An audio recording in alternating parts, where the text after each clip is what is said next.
The editor for the opinion pages of the Day paper, and we're here tonight for a forum with our two candidates in the 39th district. We have Representative Ernest Hewitt, the incumbent Democrat, and his Republican challenger, Daniel Docker.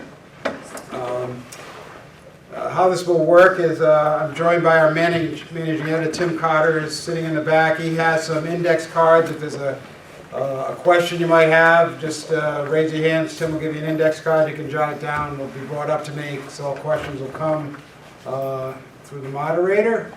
We also have Tim Cook is doing double duty as a photographer and videographer. It's going to be available on theday.com after tonight. People who couldn't make it, want to view it, they'll be able to view it on theday.com. Or you can take a second look and see if you heard right what you thought you heard.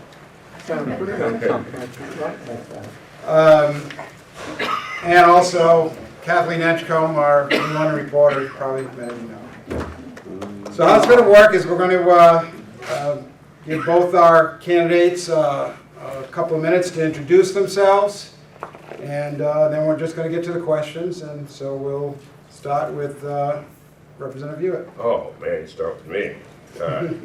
Good evening, ladies and gentlemen. Thank you for the day for having this forum. I know my opponent didn't think I was going to show up tonight, and I almost did because I'm sick as a dog. I have a sinus infection, so that's not going to stop me from doing this debate. My name is Ernie Hewitt. I've served 4 terms in Hartford. This will be my 5th term if I'm lucky enough for the citizens of New London to send me back to Hartford for one more term. I serve on the Appropriations Committee, Labor Committee. I am also Deputy Majority Leader of the House of Representatives, and also serve on Legislative Management. Like I said, I served there for 4 terms. Before that, going to Hartford, I served as a ceremonial mayor in the city of New London, where I did 6 years on the New London City Council, and after losing my last election in New London, I decided to run for an open seat that was held by the State Representative Wade Highslope, and I've been in Hartford ever since. All right, thank you. And Mr. Doctor. Good evening. Thank you as well to the New London Day and to all of you who came out for this debate or forum. I was going to make a joke about the amazing turnout, which gives me a tingle up my leg, so I'll make it anyway. So the amazing turnout tonight gives me a tingle up my leg. I just wish there was more people here to hear what the two of us have to say. I'm a product of southeastern Connecticut. I was born at the submarine base in Groton. I was born and raised in the Mystic Groton area, St. Bernard's graduate, 16-year military veteran, husband, father. I'm on the Zoning Board of Appeals for New London, as well as the Justice of the Peace. I've tried 3 times to do something to help the state and the city. This is my 3rd time. I'm hoping that if the word gets out about what I'm about and what I want to do, it'll be my first victory. Again, I appreciate everybody for coming out, and I hope you don't put you to sleep. Thank you. All right, so those are our questions, and Mr. Docker, you get the first crack at this one. And the question is, if elected, what would you do if the governor came to the legislature and he said he needed another tax increase to keep the budget in balance? Wow. Well, that segues to the party favors that I handed out earlier. If everybody notices, it is actually a copy of a study done by the Yankee Institute, a bipartisan, or a nonpartisan, I should say, think tank organization, and they went and they looked at the budget, and that there is an updated version of the 2010 budget, which includes another $1.6 billion in tax increases for 2011, and they're asking for another $1.9 billion in tax increases for 2012. If it was up to me, I would be hard-pressed to allow any more tax increases until until we get our spending in hand. I believe that the state of Connecticut doesn't have an income problem, it has a spending problem. And I would work to find out where the spending is, where we can cut the spending, and try to eliminate the need for tax increases. Thank you. Representative Hewitt, should our taxes potentially on the table, we have an unbalanced budget this year? Well, right now, if you've been watching the state of Connecticut over the last, when Governor Rail was in office as governor of the state of Connecticut, we were left with a $3.5 billion deficit. And when Governor Malloy came to office, we knew that we had to make some serious decisions about what we were going to do about that $3.5 billion deficit. Well, today, the deficit now has been cut to $200 million. And I think that's a substantial move under the leadership of this governor. If the governor came tomorrow, I would be just like my opponent here. Sure, we would have to look at it and see where the spending is going. But there's programs in the state of Connecticut that has to continue, a lot of good programs. But if you look at the budget, then probably 80% of this budget is salaries and pensions. So if you're telling me that you're going to cut people's salaries and pensions out, then I'm not on board with that. I'm not going to just give the governor a blank check and tell him that you could. Remember, the governor does not increase taxes. That is not the governor's job. It is the legislature that can increase taxes or decreases taxes. And a lot of that funding is funding that goes to municipalities. This year, right here, we had a choice between flat funding the city of New London or giving the city of New London an $800,000 increase in the revenue coming to New London. So I'm pretty sure there's no one in this room would have said that we didn't want that $800,000. That is part of that budget. We do everything in our power not to raise taxes. But when the governor came in, he has 4 years in office, and I'm glad we tackled that problem in his first year. Mr. Docker, on that point, that there was such a huge deficit that the governor and the Democrats in the legislature seem to agree that there was no other solution but a big tax increase. You know, your comment on how they went about fixing the problem? It would have to be proven. It would have to be proven beyond a reasonable doubt, so to speak, to me and to the citizens of the state of Connecticut, because it is their money that we're dealing with. This is an other people's money situation in question. As a representative, Mr. Hewitt, and hopefully now, and hopefully I will have this responsibility starting next year, and I understand this is other people's money. So if I would be hard pressed to vote for any tax increases unless there was absolutely no other way. I mean, we're talking about a leadership situation here. Governor Malloy, and I'm not just blaming Governor Malloy, it goes back a long way. The people in Hartford seem to think that they can do pretty much whatever they want, and they have been, and that's why we're in the situation that we are now. We need people who understand understand the question, how much is too much? How much can you tax somebody before you put them in below the poverty line in income?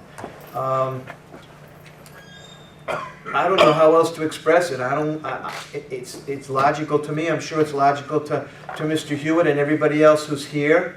It's just a difference of opinion on how we're going to get there. I believe in smaller government. I believe in less spending. I believe in smaller, more appropriate, more efficient government, where things like a busway to nowhere aren't even thought about, because there are other places where that money could be used. We got $1.6 billion increase in fiscal year 2011. I can understand why we got why the deficit has been decreased to the figure that Mr. Hewitt said.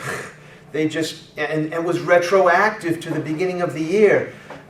it's just, I just don't get it. All right, Ms. Douglas, and just kind of finish up this round of questioning, Representative Hewitt, the governor said, warned municipalities the other day that, he held them harmless last time, he didn't want to cut their funding, and he sort of warned them he doesn't know if he can make that pledge again. Do you expect it's going to be, a struggle for maintaining aid for places like New London, and what's going to be your position going up there? I can tell you what my position is, and I can tell you the governor's position. Of course, that's what he's going to do. That's what he's going to say he's going to do.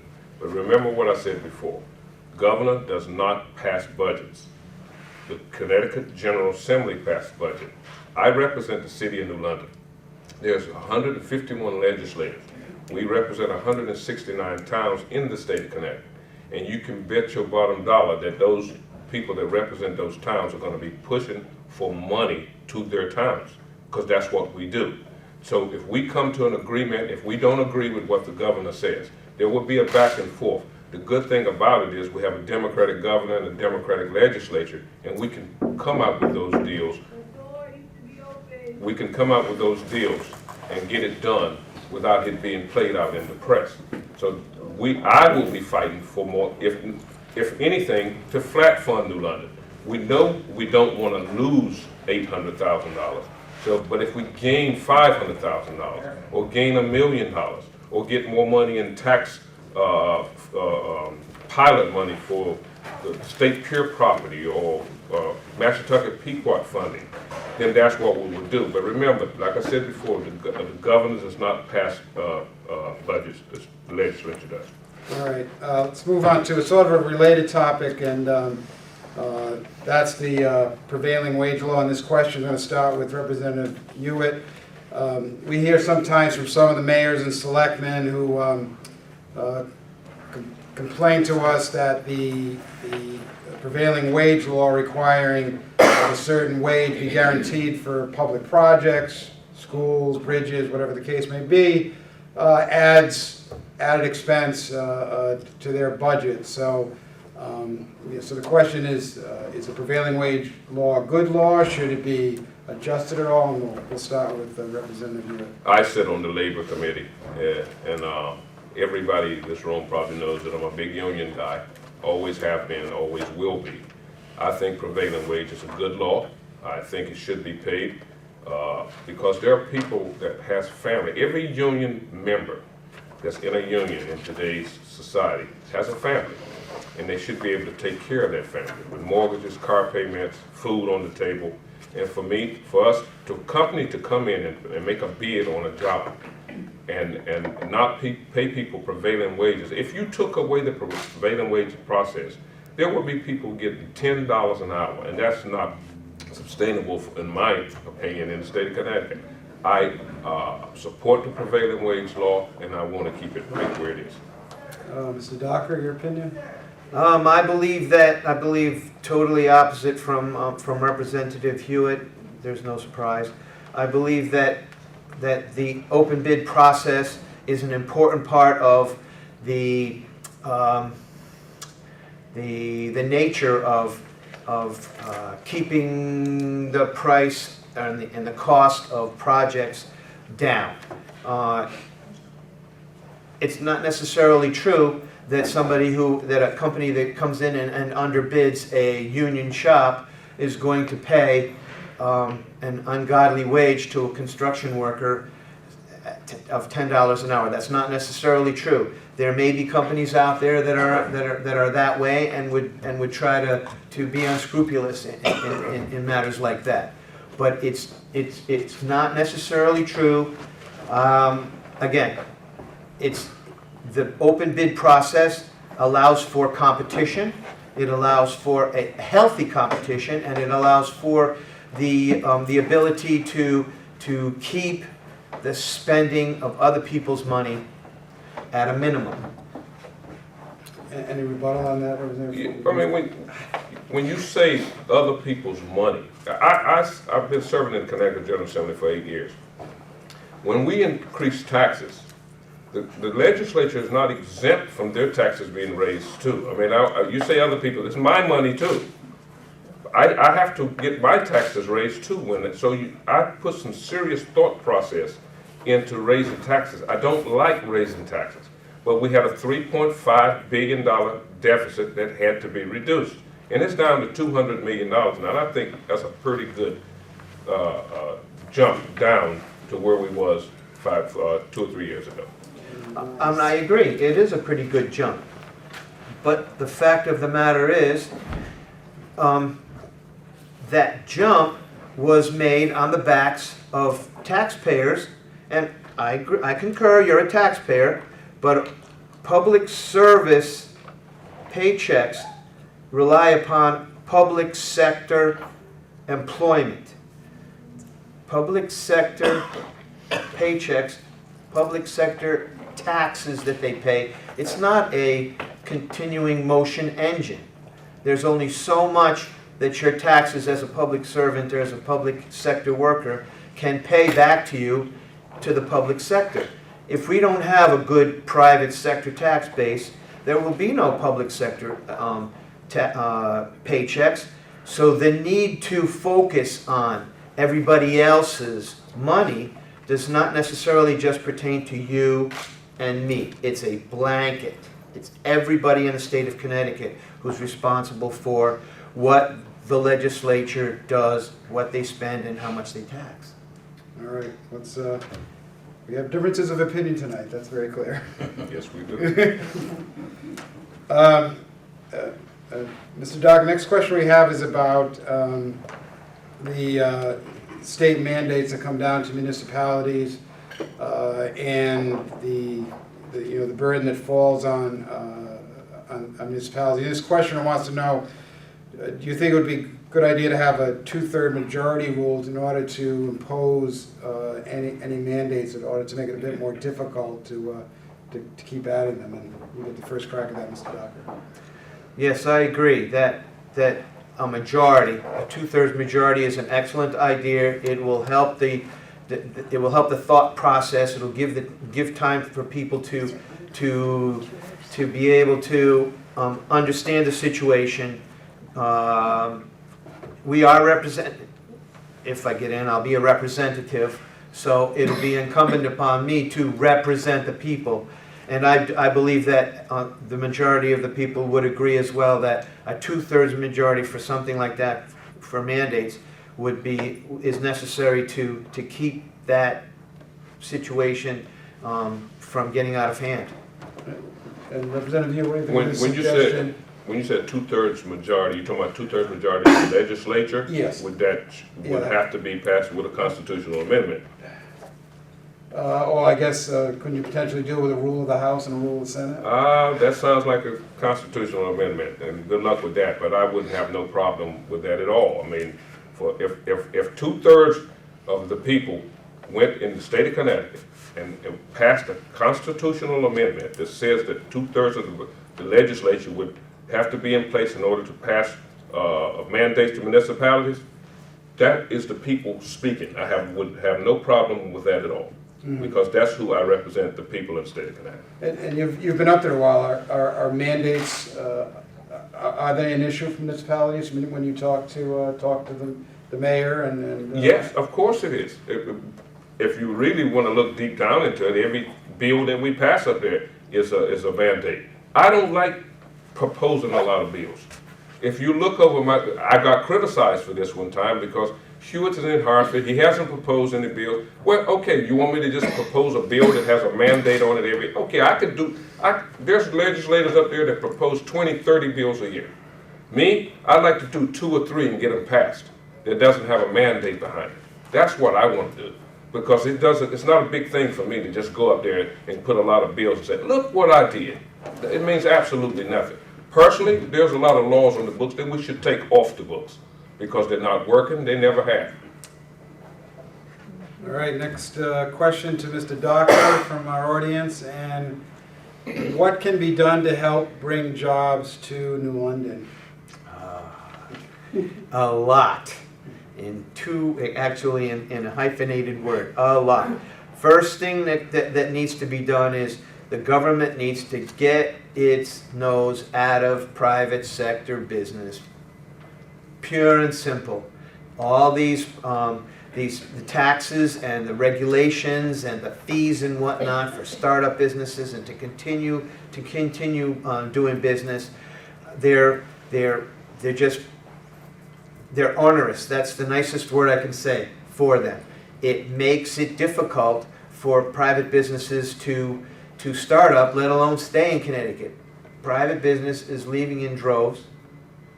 People are not starting businesses because it costs them too much and too many hula hoops to jump through. And those businesses that are staying are not hiring because of the mandates that are put upon them. And it makes it difficult. So private businesses, which is the backbone of any economy, we just don't have that in the state of Connecticut, and it's not getting any better.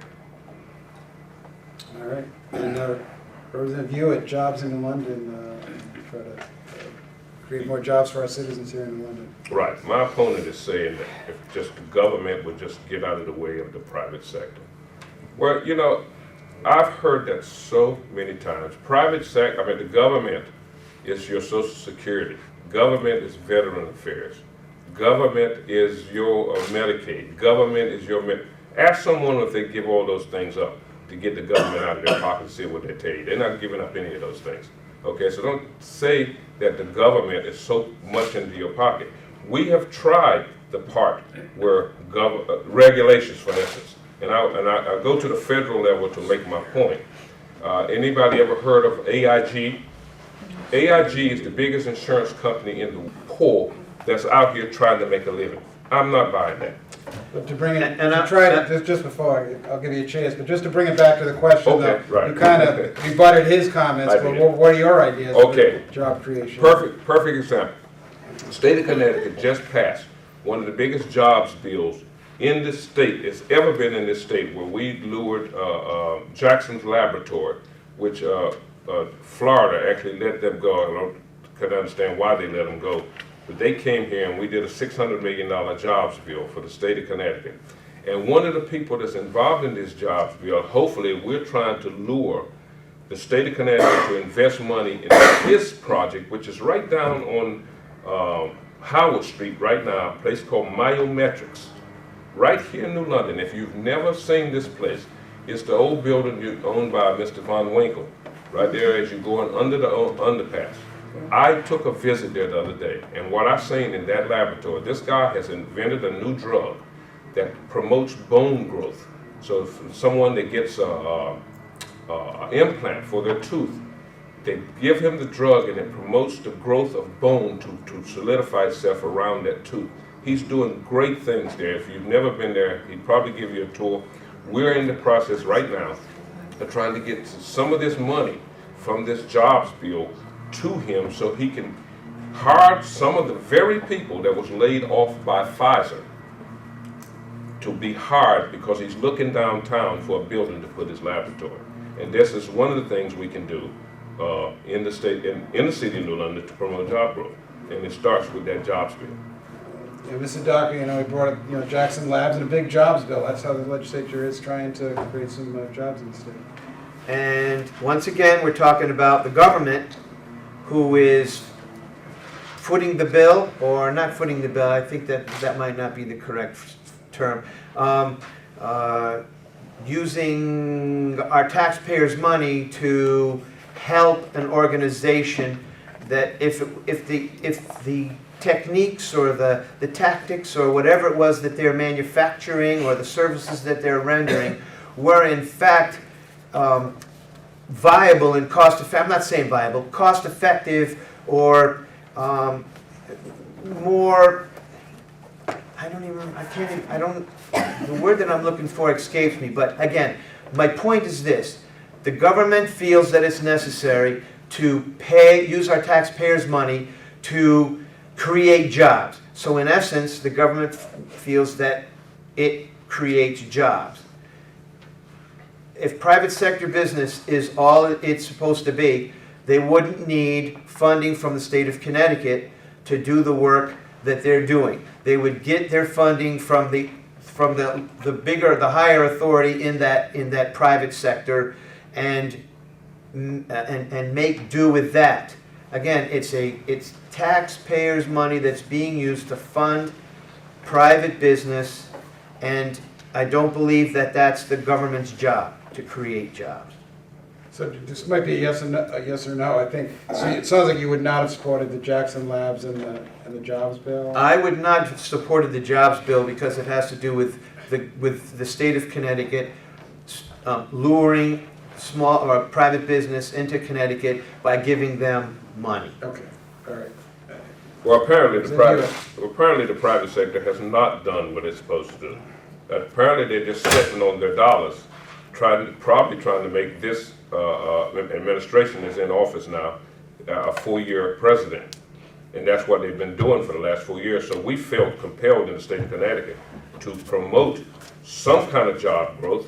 And what's funny about the bill we passed, out of the whole Connecticut General Assembly, Republicans and Democrats, there was one person in the whole General Assembly that voted against the jobs bill.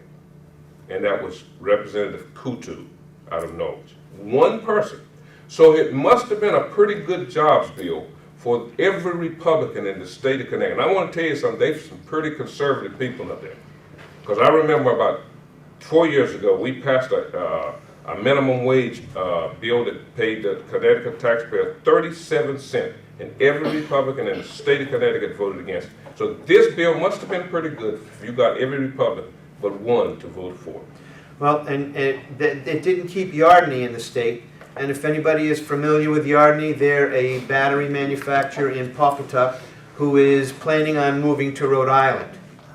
This is the company that made the batteries for the Voyager spacecraft that landed on Mars and is using those batteries now to send back information. That is our space program. Yardney gets billions of dollars from the federal government for these batteries. They manufacture something. They have employees that paid or soon will not be paying income tax in the state of Connecticut and whatnot, and property taxes won't be paid anymore to the state of Connecticut because this company is leaving. So in this instance, the jobs bill isn't helping at all. Last word, if you can kind of make it quick. Yeah. You guys have I just want made this one pretty well. I just want to read you three things that the jobs bill did in the state of Connecticut. It created a small business express program providing loans and forgivable loans and matching grants ranging from $10,000 to $250,000 to Connecticut small business and small manufacturers. Create a subsidized training and employment program. Some people lose their jobs. Some people need to be retrained. That is in this jobs bill. It collects $250 business entity tax every 2 years instead of annually and provided under current law, effective year 2013. Those are just some of the things. There's a whole list of things I can read. Read it. Pull it up on the internet and read the jobs bill, and you might like it. All right, we're going to move to a local issue, Representative Hewitt, and the question is, we had the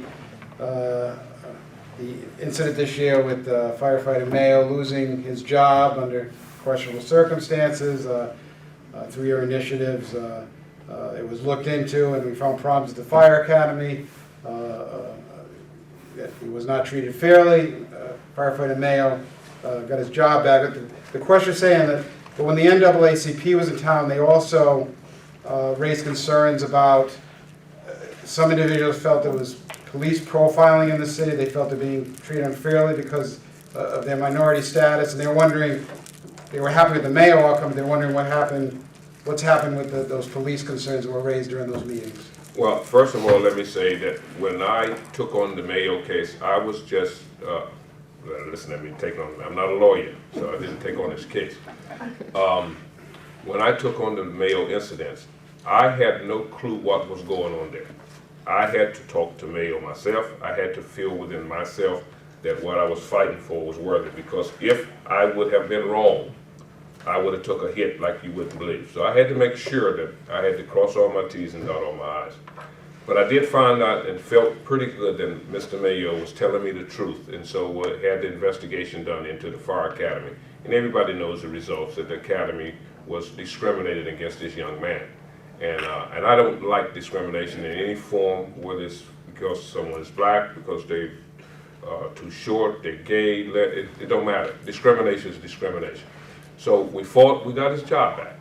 Then in that same incident, there were situations where there was a police officer that was caught on videotape planning drugs, or supposedly planning drugs.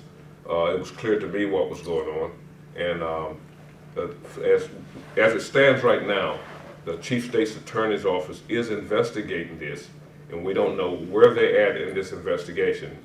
So while the investigation's going on, I don't like profiling. I've been profiled myself. If you've ever been profiled, it's not a good feeling. I remember when I was in Groton one night, and I got stopped by the police in Groton, and he looked at me, he asked for my license, my registration.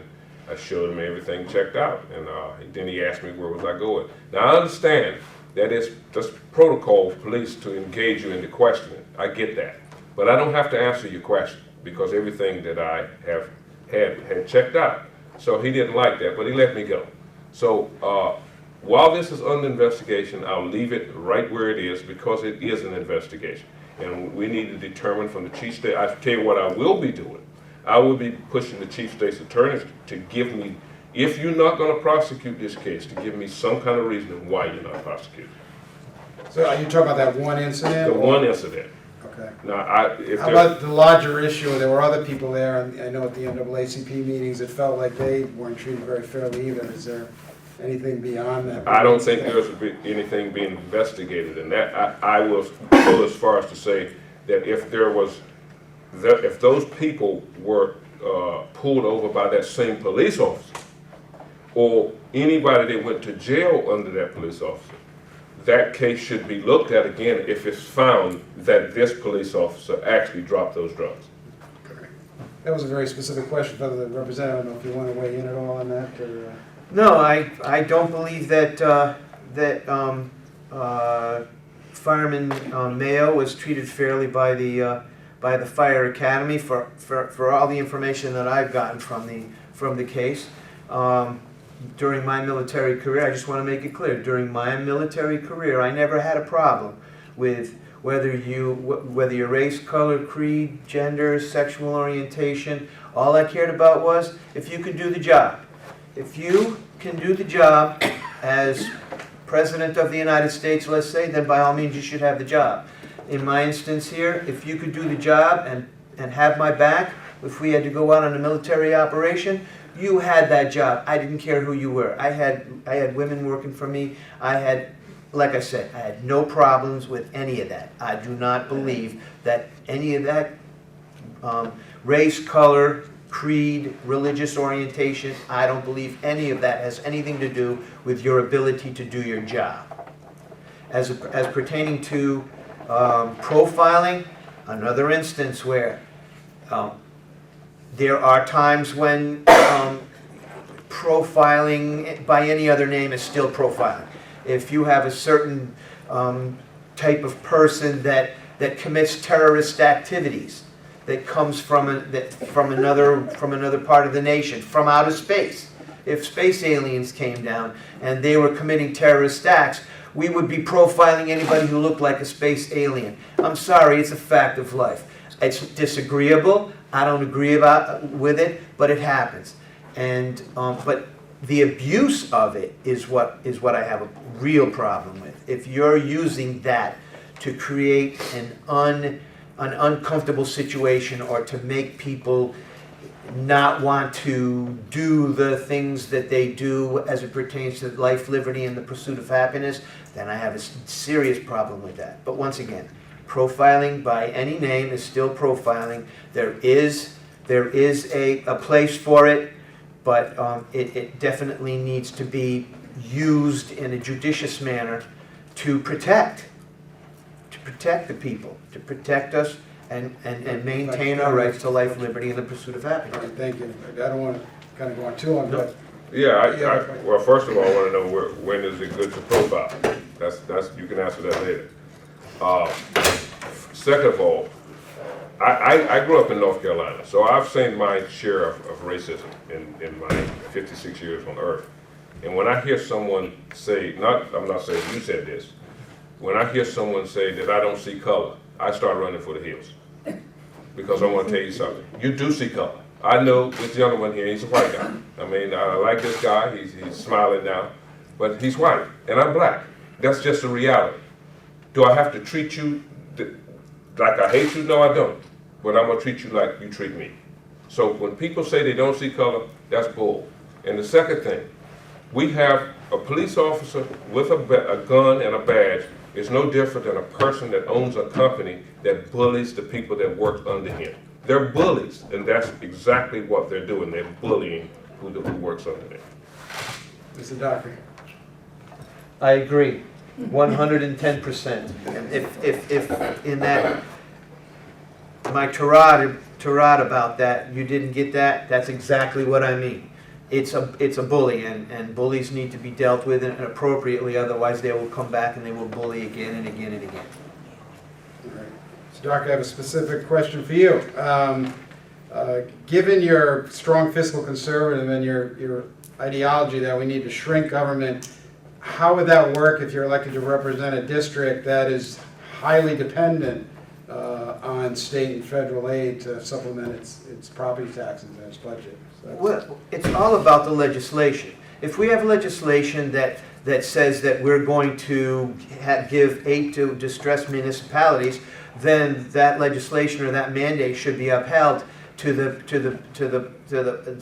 degree that it's absolutely possible within the realm of the budget. You can't squeeze blood from a stone. And when people have to understand that, there's only so much that a government could do or that a government should do. Helping people is an important part of government. I agree to that. And I have 3 categories of people that should be helped by the government.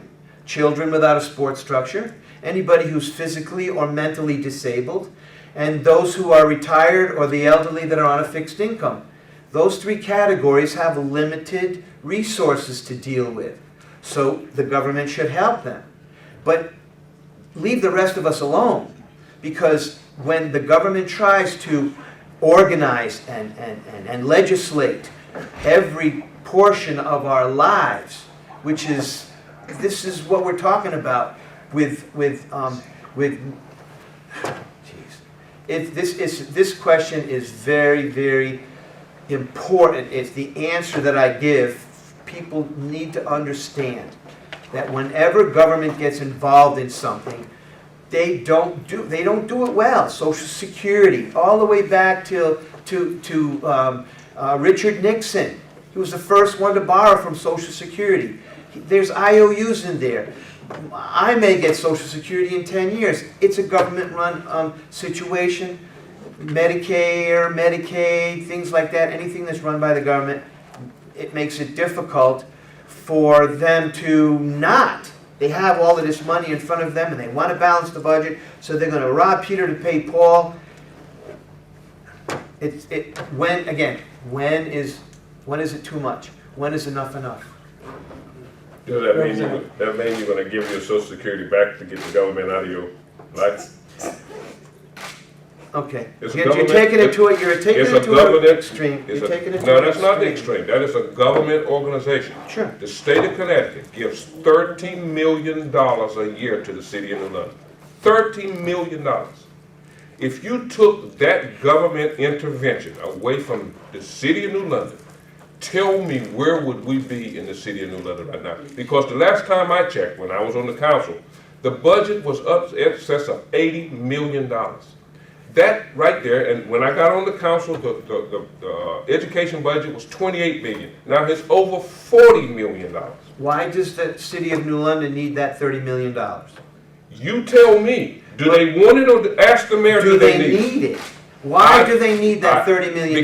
Because if they need it to take care of children without a support structure, or those that are physically, mentally disabled, or elderly on a fixed income who couldn't or didn't plan for their future, then I can understand that. But the rest of us who have a job, I have a job, I have insurance.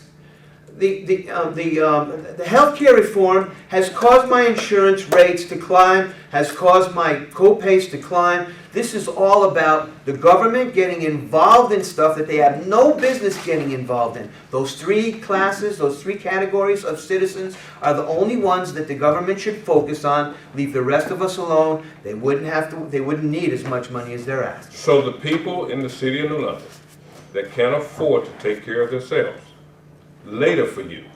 No, I didn't say That's that. exactly what you No, just I did not. I said, That's do they exactly what you they just need help? If they need Do help. they need help? If they need help. That's my If asking they you. need- Why does the state of One at a time, Connecticut, gentlemen. why does the state of Connecticut need to give New London $30 million? Why does New London feel it needs to take $30 million from the state of Connecticut? That's the question. You want to know what the answer is? Yes, I do. That's why Because I we asked. are called a distressed municipality. Okay, and why are we distressed? We are distressed because most of the people in New London don't own homes. There are, if the last time I checked, I think it's around, don't quote me on this number, around 3,700 people that own homes in the city of New London. Those are taxpayers. They pay property taxes. But that falls way short of the budget for the Board of Education. Now, you can argue whether you think the Board of Education should get this funding or not. That's another whole show. But the reality is, they get it. Okay. And that is half of the budget. So if you got 3,700 homeowners paying their tax bill every year, and it doesn't come up to the $80 million budget, then we're falling short somewhere that makes us a distressed municipality. That is why the $30 million come from the state. Okay. I'm not finished yet. There's a lot of people in this city that's hurting. Now, I just came back from Charlotte, North Carolina in the Democratic National Convention, and I was actually at the Republican National Convention, got stuck at the airport. Actually, that's the only reason I was there, because I got stuck. But the reason that I say that is because the same message that the Republicans had at their convention is the same one the Democrats had. And let me tell you what that message is. You work hard, you get a job, you get educated, you can make it in this society. And that's true, because that's what I teach my kids and that's what I teach my family. But the difference between my message and the Republican message is you work hard, you study hard, you get a job, and you can make it. But if you fall, if you lose your job, if you lose all your savings because of catastrophic health insurance, then there will be somebody, the government, that may help you get back on your feet again. Because I lost my job after 20 years at Electric Boat as a welder. And I was hurting. I didn't know where I was going to go. But because of those government programs, I was able to get back on my feet. And now I'm able to serve you in the Connecticut General Center. All right, let's go back to the 30. One more, last shot here. Okay, yeah, this is quick because this is the point that I was trying to make by asking these questions is the reason why New London needs the $30 million is because we only have 37,000 homeowners. If we had more homeowners in New London, we wouldn't need that $30 million. And so why don't we have more homeowners in New London?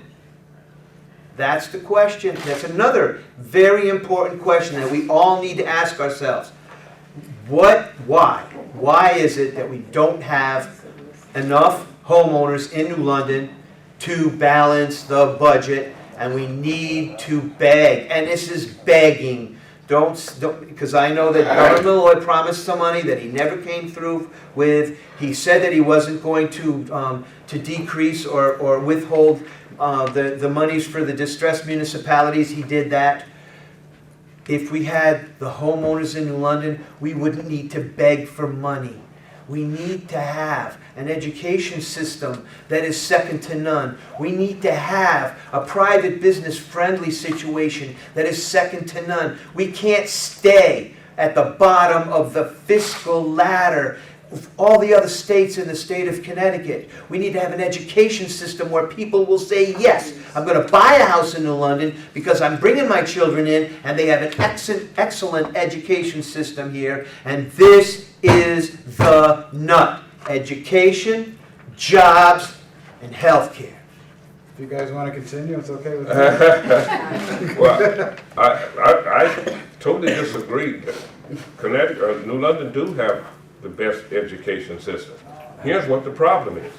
It's not the education system. I went to a one-room schoolhouse where I grew up. Money does not educate kids, okay? You can have the best school system in the world, but you can have a parent of a child that's across the street from the school that won't make their kid get up and go to school. That has nothing to do with the education system. I didn't say that. Okay, so I think we I didn't agree say- on that. Yes, Okay. I didn't say that. I Money- said right. education is Right. important. Now, getting back to where you said we need to get more homeowners.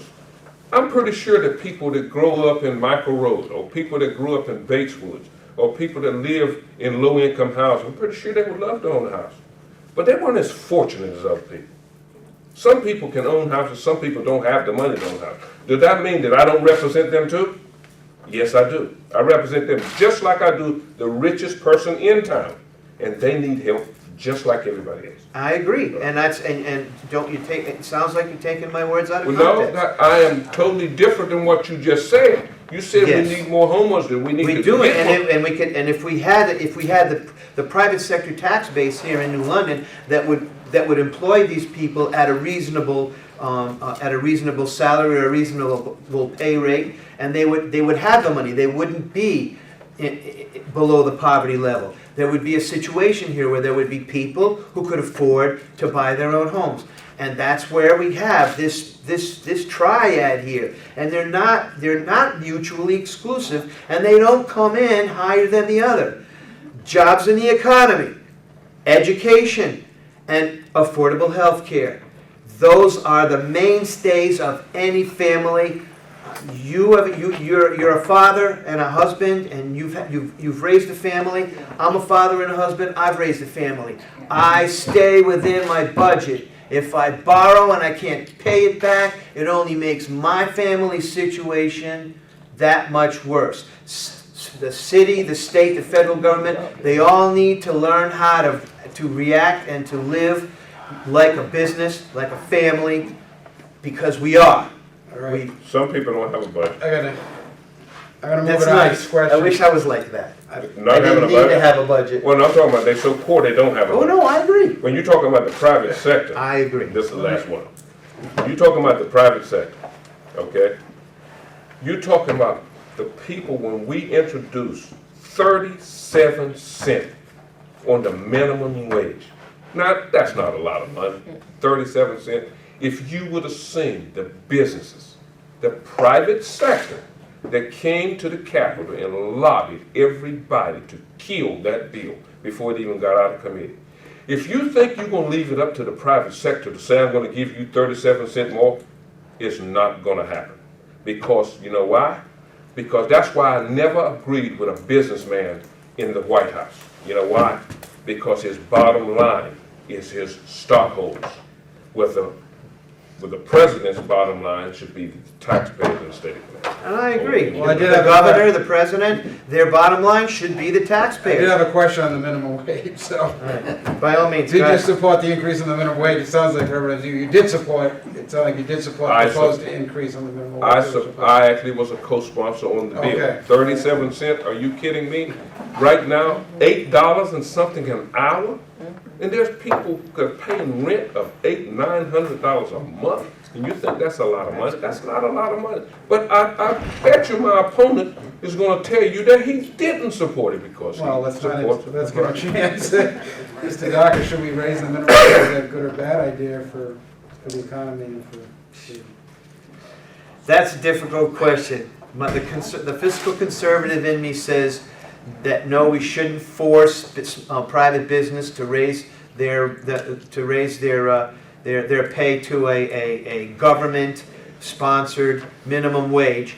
The fiscal conservative in me says that to stay in business, the private owner, the owner needs to have incentives for their employees to come to work and do a good job and stay there for a long time, because the longer they stay there, the more they learn, the better the better they'll be at their job. It's all about, if you can do the job, then you have the job. If you do the job really, really good, then you get a raise. If the business isn't doing enough business to give raises, the government forcing them to give raises isn't going to change that fact. Once again, squeezing blood from a stone. So that's a no. So that's a no. Okay. All right, the next question was Mr. Hewitt. It's not really a question, Representative Hewitt, but I think we understand what this person's saying. All it says is New London is bleeding to death with an exclamation point. And I think we have a good feeling what it talks about, that we're fighting over the budget right now and a property tax increase, and the city is really kind of struggling to make ends meet fiscally. Property taxes are kind of high. Do you want to comment on this person's kind of cry for help? New London is bleeding to death. I'll comment on that, but I just want to make one little statement on the minimum wage. I didn't only support the minimum wage, I actually supported the part where we would tie it to inflation. In other words, inflation go up, the minimum wage go up. That's what we really wanted. That's But reasonable. we couldn't get, well, you can't say it's reasonable if you were opposing it.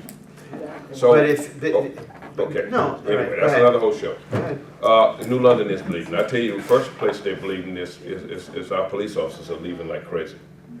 We're hemorrhaging police officers. This town, it scares me to know that 26 police officers has left this town already, and probably 4 or 5 more ready to sign out of here. Something is wrong. I don't know what it is, but I'll leave that up to the taxpayers in London to figure out what it is. But something is wrong. And I don't agree with it. I get attacked all the time because I don't agree with the administration. Well, I'm not a rubber stamp. If you do something that I don't like, I'm going to say it. If you do something I like, I'm going to say that too. But there's something definitely wrong. And what I really had a problem with, and I got 5 or 6 phone calls about a week ago when the citizens of New London wanted to petition the budget, okay? When I was on the council, I would never, if I was mayor of this town tomorrow, I would never, ever disenfranchise a voter from going down to file a petition. That is your right. You can do that. In some towns in their charter, every budget that they pass has to go through a referendum. Has to go through a referendum. And it has to go through the referendum, and if they shoot it down 10 times and they just keep going back, I think it was Ledger 4 or 5 years ago, just probably did 5 or 6. And they just kept going. That is your right to, now, if there's something found wrong with the petition, then that's up to the lawyers to find something wrong with it. But by no means are you going to turn somebody away from City Hall and tell them that they cannot petition their government because they don't like the tax increase or the budget. That is just simply wrong. So there's a lot of bleeding. It's not just bleeding, it's hemorrhaging. Something is wrong. Mr. Dawkins, give me a crack at that. I agree wholeheartedly. Bleeding private business, bleeding, which means bleeding jobs. Back to the point about home ownership. It's that triad, and one of the important parts of that triad is education. People don't. I mean, I'm a little bit jaded about this because I brought up a daughter and a niece in parochial school, and when it came time for them to move on to high school, they had choices, and first they chose a private school, then they chose a parochial school, and then they came to me and said, listen, we want to go to New London High School because all of our friends are going there. And I said, well, that's fine. Just make sure that you understand that this is your very first important decision in your life, and they're not going to get any easier. So it's incumbent upon you to make sure that this decision is good. And glory be, thank you God, they made it a good decision. I don't understand why, in the realm of Connecticut State and in the realm of the nation, why we're considered to be on the low end of the education spectrum. Because my child and my niece made it through. Representative Hewitt's statement about families. He's absolutely right. The family is the important part of making sure that the child is ready to go to school. Right? If there is no support structure for the child, to help them and make them prepared to get into elementary school at the kindergarten and first grade level. That's when the government should step in, or the Board of Education should step in. Teachers should be able to recognize that the child is at a deficit, and the school should step in and intervene and help them to become prepared. Because if they're not prepared by the 4th or the 5th grade, it's going to be difficult for them to continue. Education is one of the reasons, or the view of our education system in here is one of the reasons why we're bleeding. People are leaving because of what they read, what they hear. Those of us that have experienced it firsthand see it in a different way. But there are children out there that that aren't prepared, and they need to be prepared for that. Otherwise, we're not going to have the kind of, again, we're going back to that private sector tax base needed to stop the hemorrhaging. Mr. Docker, do you support the state intervention that we're seeing with the state master, Mr. Adamowski? Do you think It goes back further than that. I'm not satisfied with the way the superintendent handled things in the past, and that is why we have the intervention by the state. Honestly, I don't know enough about the state part of it, and Mr. Adamowski, and I just know that he somehow we managed to get some more money from the state of Connecticut for our education system, and I'm all for that as long as it doesn't increase the burden on the tax burden, so to speak. So we have to raise taxes again. There needs to be cuts someplace else for that to be a viable alternative for me. It happened, all well and good, as long as it's put into the tools that are required by the students to learn, and not necessarily put into teachers' salaries, because they're already getting paid to teach our children. And if they feel that they're not getting paid enough and they need more money, so that will give them incentive to teach our children better, wrong answer. Representative Hewitt? You sound like you read the comprehensive education bill that we just passed in the state of Connecticut last year. You sound just like you've been reading this for the last 2 or 3 days. Because it was a big one. It was huge. Guilty. And yes, good man. I think it was great, and one of the reasons why the state of Connecticut is falling behind is because we have a great achievement gap in the state of Connecticut, which is brought down by the city of New London, Bridgeport, Hartford, Waterbury, and New Haven. The inner cities, that's why we tackled this education bill and tied teachers' performance with children's performance. Now, there's a lot of things that we wanted to do in that bill, but when you're dealing with AFT, CEA, they're a tough group to deal with. So at the end of the day, we had to come out with some kind of plan, and that's the one thing about politics that a lot of people don't understand. They think that you just go up there and you can just get it you're not going to just get it your way. There's a lot of deal making, and people hate that word, but there's a lot of deal making going on to get a bill passed. You can build upon something once you get something, but if you have nothing, this bill we agreed with this bill. I mean, it come down to last week of session, and we didn't think we was going to get anything passed. At about 12 o'clock midnight on 2 days before the end of the session. See, you have to bring the governor, you have to bring the legislature, the Senate. You can bring the House in. If you don't have the Senate, you remember that little thing in school? It's just a bill. It's only a bill. It's sitting here on Capitol Hill. And it will sit there for a long time if you don't bring those 3 entities into it. Because you can pass it through the House all you want. But if it goes to the Senate and it sits there, you have absolutely nothing. So We're going to have to wrap up because we're already through our hour. You guys went through the time fast. Good debate, though. Very good debate. Probably the best we've done. So you get a minute or so. We got a new tape in. Make sure you get cut off any comments. I've been in Mr. Doc, you have the first chance. We can kind of sum up, make your pitch for How much time do I have? election day. We've been going about a minute and a half. All right, I'll try to keep I it appreciate that it. brief. And then we'll give All right. Representative Hewitt the last word. All right.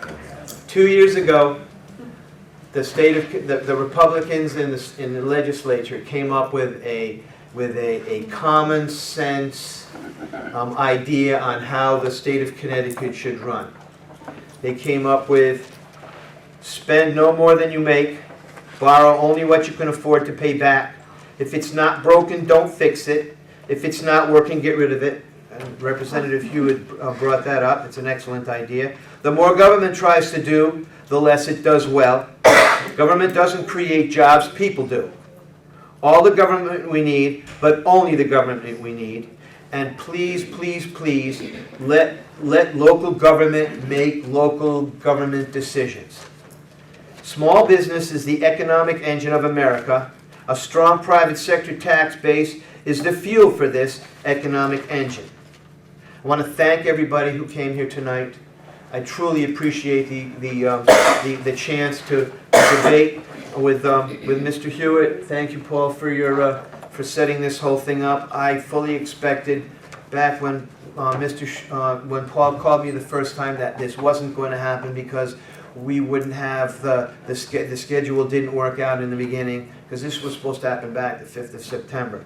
But anyways, so you understand that I'm your man. I want you to just think about this. If you're someone who is self-reliant, if you understand personal responsibility, if you believe in smaller, more efficient, common sense government, if you believe that living within your means is an imperative, if you want someone who will work to send you home with more disposable income, which will allow you to have luxury spending, and luxury spending increases the economy, if you want someone who will work to bring private sector jobs back to New London, if you want someone who understands the responsibility of, there we go again, spending other people's money, and this bears repeating.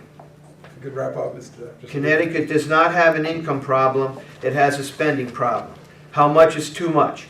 Hire me for 2 years, I will do my best as your representative. Thank you.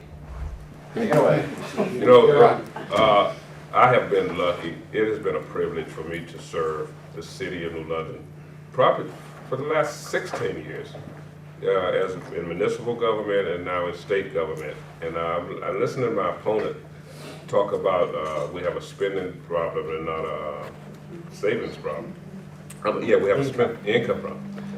But what he does not know is every year the state of Connecticut has a bonding package where we spend money through bonding for different things in our communities. And people call it poke barrel spending.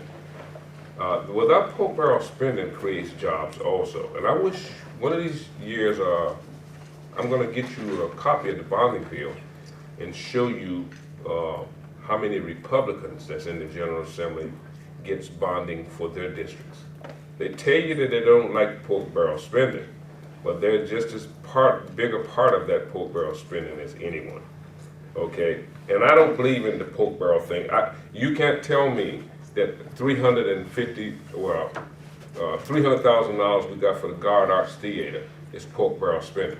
You can't tell me that the $75,000 we got for Boys and Girls Club in southeastern Connecticut is poke barrel spending. You can't tell me that the $800,000 in increased revenue to the city of New London for education is poke barrel spending. You can't tell me that the ECS funding that we got from the state of Connecticut that my opponent says we don't need because it's giving money to the city of New London. City of New London, and the governor did keep his promise on the money to come into New London. It came through ECS funding. And remember, don't ever forget this part. The governor, the state of Connecticut, does not pass budgets. It's the Connecticut General Assembly. So if there's a budget, there's something in it that you don't like, then you blame me. It's okay, I'm a big guy, I can handle it. So I look forward to serving you for 2 more years, and I ask for your vote on November 6th. Thank you. Thank you.